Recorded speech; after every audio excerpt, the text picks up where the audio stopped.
Un joyau de verdure au cœur du marais Poitevin. Depuis un demi-siècle, cette réserve naturelle nationale est un refuge pour la biodiversité du secteur.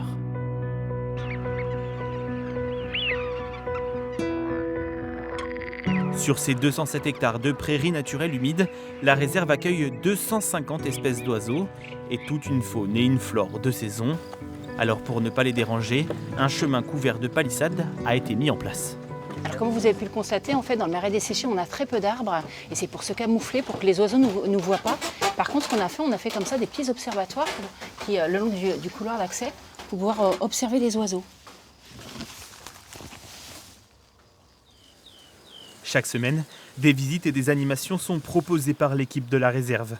L'occasion pour les novices comme pour les passionnés d'ornithologie de profiter du ballet des oiseaux.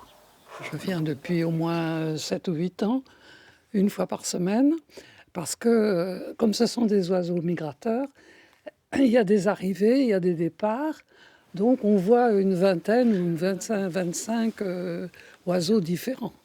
Et on voit des ibis sacrés, on voit des foulques, on voit des vanneaux, c'est fou. On participe vraiment à la nature.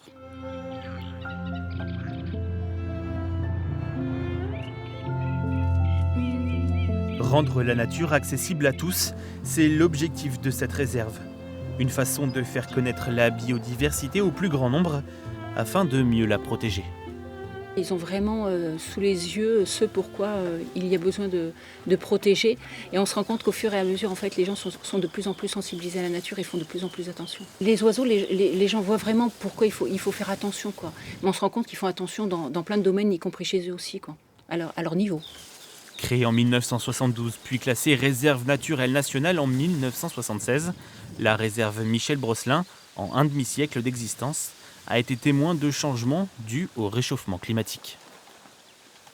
On voit en 50 ans, beaucoup de choses ont évolué, mais là on voit clairement une accélération de cette évolution, avec beaucoup d'espèces d'affinités méditerranéennes qui se retrouvent chez nous aujourd'hui, que ce soit en flore ou en faune.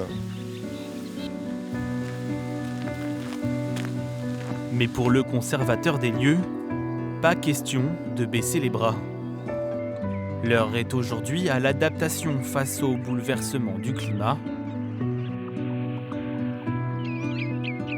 Car si la réserve est un joyau, son écosystème, quant à lui, reste fragile.